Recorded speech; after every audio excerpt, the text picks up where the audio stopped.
بسم اللہ الرحمن الرحیم۔ السلام علیکم خواتین و حضرات۔ انڈونیشیا کی عدالت میں ایک بڑھیا کو پیش کیا گیا جس پر الزام تھا کھیت سے سبزی چرانے کا۔ مدعی کی درخواست تھی کہ اگرچہ جرم بڑا نہیں لیکن سزا ضرور دی جائے تاکہ دوسروں کے لیے سبق ہو۔ بڑھیا کے اعتراف کے بعد جج نے جرمانہ عائد کیا جو ہماری کرنسی میں تقریباً 10,000 روپے بنتا ہے۔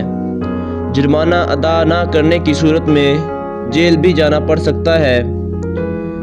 جب جج نے یہ کہا تو بڑھیا نے روتے ہوئے بتایا کہ اس کا بیٹا بیمار رہتا ہے، مزدوری کے قابل نہیں اور پوتا بھوک سے بلک رہا تھا، اس لیے اتنی مقدار میں سبزی چرائی تھی کہ ایک وقت کا کھانا ہو جائے۔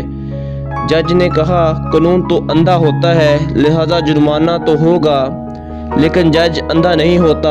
اپنی جیب سے 1,000 روپے نکال کر اپنے گلاس میں ڈالے اور کہا یہاں موجود تمام افراد پر 500 فی کس جرمانہ عائد کیا جاتا ہے جو اس بات سے غافل رہے کہ ایک بچہ بھوکا تھا اس لیے چوری کی نوبت آئی۔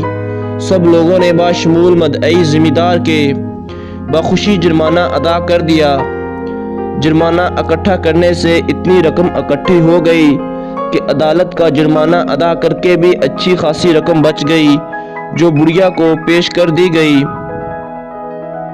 انصاف سزا کا نام نہیں ہوتا بلکہ مسئلہ حل کرنا اس کی روح ہے۔